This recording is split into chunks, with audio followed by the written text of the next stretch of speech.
Welcome. In front of me is a CUBOT Tab 10, and today I'll show you how you can go through the setup of this tablet.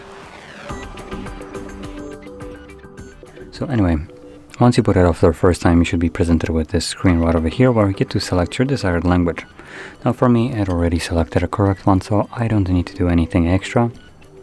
So let's get started. This will allow me to insert a SIM card, which I didn't even know that it has a SIM support. But yeah, you can just pop in a SIM card if you want to. Obviously, if you don't want to, you can skip this. Now, next thing, you will have the Wi-Fi connection.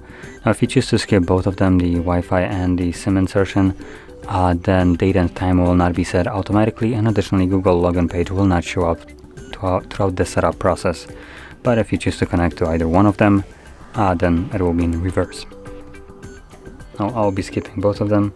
It actually gives you a pop-up right here, so you won't be able to sign into the Google account. You won't be able to restore apps and data, get software updates, and automatically set up date and time. So I guess I mentioned 2 of the 4 that it describes right here. But yeah, anyway, let's just select continue. And next page we have some Google services. So we have location scanning and sending user and diagnostic data. Now you can disable them if you don't want some of them, like so. Scroll down and select accept. This will then bring us to the setup of a screen lock. Now by default it opts into a 4-digit PIN. So if you want to use something else, you can scroll down and you will see screen lock options. And here you can find also pattern and password as different options of protecting your device. I'm gonna set up a pattern.